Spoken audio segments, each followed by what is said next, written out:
जय माता दी। गणेश जी ने अपना अमोघ अंकुश हनुमान जी पर सिर्फ इसलिए चला दिया क्योंकि हनुमान जी ने उनसे कहा, हे शिवपुत्र, श्री राम का अपमान करने वाले को मैं जीवित नहीं छोड़ूंगा। आखिर क्यों एक पुत्र अपने ही पिता के अवतार से युद्ध करने पर विवश हो गए। इस महायुद्ध की असली वजह यह दोनों महायोद्धा नहीं बल्कि कोई और था, और इस महाटकराव की नींव रखी थी प्रतिशोध की ज्वाला, जो एक पुत्र के सीने में अपने पिता की मृत्यु के बाद से धधक रही थी। दरअसल यह कथा उस समय की है जब गजासुर नामक एक असुर, जो महिषासुर का पुत्र था, जब माता दुर्गा ने महिषासुर का वध किया तो वह अपनी माता के गर्भ में था।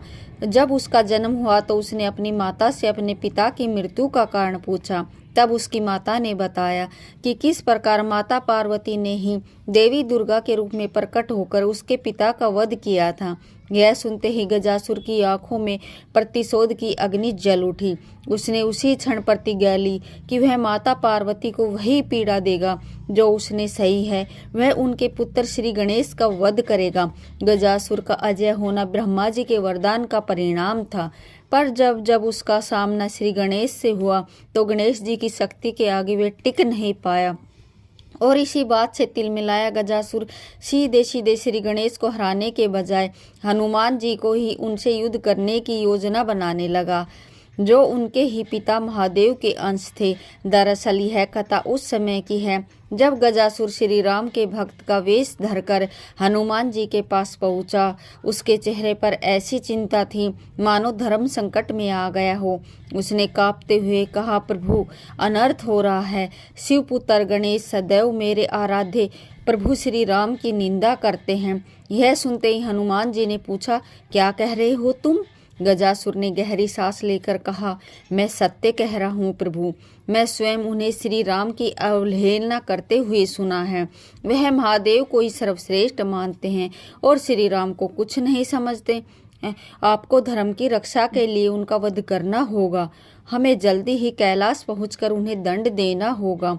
और हनुमान जी वचन से बंद कर एक विशाल वानर सेना की भी आवश्यकता समझे बिना अकेले ही कैलाश की ओर पहुंचे। पर यहाँ जो हुआ उसके बारे में किसी ने सपने में भी नहीं सोचा था।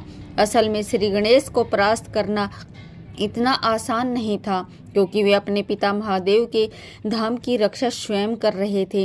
हनुमान जी ने क्रोध से अनजान श्री गणेश जी द्वार पर खड़े थे, और जैसे ही हनुमान जी ने उन्हें युद्ध के लिए ललकारा, एक अदृश्य शक्ति उन्हें आगे बढ़ने से रोक दिया। इससे क्रोधित होकर हनुमान जी ने अपना पंचमुखी रूप धारण किया और बोले, यह कैसी माया है, मैं इसे अपने बल से अभी भेद देता हूँ। पर उनके सारे प्रयास उस द्वार के सामने शून्य में विलीन हो रहे थे। इस पर हनुमान जी ने चिंतित होकर कहा, यह कोई साधारण द्वार नहीं है, यहाँ स्वयं महादेव की शक्ति का रक्षा बंधन है, इसे भेदना असंभव है। और हनुमान जी जय श्री राम का उद्घोष करते हुए अपना रूप विशाल किया और अपने गदा से द्वार की ओर एक शक्तिशाली प्रहार किया। और तब हनुमान जी के समक्ष अट्टहास करते हुए प्रकट हुए स्वयं विघ्नहर्ता श्री गणेश जी। हनुमान जी और श्री गणेश जी का भयानक युद्ध शुरू हुआ, पर श्री गणेश जी की शक्ति के सामने हनुमान जी कमजोर पड़ने लगे, तो उन्होंने तुरंत ही श्री राम को स्मरण किया, और तब हनुमान जी में एक नई ऊर्जा का संचार हुआ। फिर उन्होंने अपनी गदा के एक ही प्रहार से श्री गणेश को पीछे धकेल दिया। पर अब कुछ ऐसा हुआ जिसने पूरे ब्रह्मांड को कपा दिया। असल में हनुमान जी द्वारा अपने धाम पर आक्रमण करने से श्री गणेश इतने क्रोधित हो गए कि वे तुरंत ही हनुमान जी के सामने अपने पूर्ण शक्तिशाली स्वरूप में प्रकट हो गए। श्री गणेश को देख हनुमान जी ने चेतावनी देते हुए कहा, हे गणेश, तुम मेरे प्रभु श्री राम का अपमान करके अधर्म कर रहे हो। तुम मेरे और मेरे प्रभु के बीच से हट जाओ।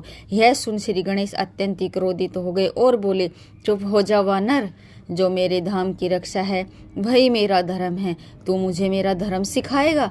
लौट जा यहाँ से, अन्यथा मेरा क्रोध का ऐसा परिणाम देखेगा कि सृष्टि में तेरा नाम लेने वाला भी कोई नहीं बचेगा।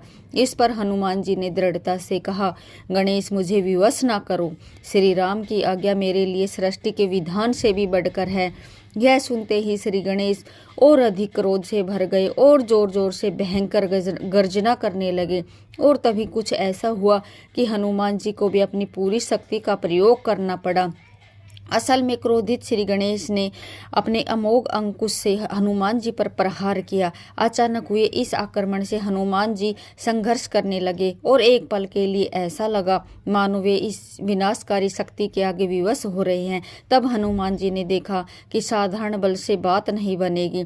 तब उन्होंने अपने उस स्वरूप का आह्वान किया जो केवल धर्म की स्थापना के लिए ही प्रकट होता है। उन्होंने श्री राम का स्मरण किया और अपनी अमोघ गदा को पूरी शक्ति से घुमा दिया। यह दो ऐसी महाशक्तियों का युद्ध था जिसमें एक अपने कर्तव्य से बंधा था तो दूसरा अपने वचन से। दोनों की गर्जना से ब्रह्मांड कांप उठा। श्री गणेश अपने दिव्यास्त्रों से हनुमान जी पर प्रहार करने लगे, पर अब हनुमान जी पर इसका कोई असर नहीं पड़ रहा था। तभी हनुमान जी ने भी अपनी गदा से एक भयानक प्रहार श्री गणेश जी पर किया और इसे रोकने के लिए गणेश जी ने भी अपना पशु हनुमान जी पर चला दिया। पर यह क्या हुआ, हनुमान जी की गदा से टकराकर श्री गणेश का पशु ऐसे बिखरा जैसे पत्थर से टकराकर कांच बिखर जाता है। अब श्री गणेश को समझ आने लगा कि उन्होंने हनुमान जी को ललकार कर बहुत बड़ी गलती कर दी है और उन्हें यह समझ आ गया कि हनुमान जी को कोई आम वानर नहीं, यह तो सर्वोच्च शक्ति है। और तभी महादेव और माता पार्वती ने युद्ध भूमि में प्रवेश किया। उन्होंने पुकारा, रुको हनुमान, रुको। गणेश, तुम दोनों ही मेरे अंश हो, आपस में क्यों लड़ रहे हो? मैं सत्य से अवगत हूँ। इस पर हनुमान जी शांत हुए और महादेव ने उन्हें गजासुर के पूरे षड्यंत्र के बारे में बताया और अपनी गंभीर वाणी में कहा, जिस अधर्मी के कारण यह अनर्थ हुआ उसका संहार मैं स्वयं कर चुका हूँ। उसे अपने पापों का दंड मिल गया है, पर यह हनुमान जी की विजय नहीं थी। यह तो बस अदृश्य रूप से फैले एक झूठ का भेदन ही था। असल ज्ञान तो अब मिलने वाला था, एक ऐसा ज्ञान जिसकी कल्पना मात्र से हनुमान जी भी भावुक हो जाते थे। वह था हरिहर स्वरूप का दर्शन। महादेव ने हनुमान जी के समक्ष अपना हरिहर स्वरूप प्रकट किया और उसी पल हनुमान जी एक घायल भक्त की तरह अपने आराध्य के चरणों में गिर पड़े और कहा, हे प्रभु, हे मेरे राम, हे मेरे शंकर, मुझसे भूल हुई, मुझे क्षमा करो। यह कहकर हनुमान जी ने श्री गणेश जी को गले लगा लिया।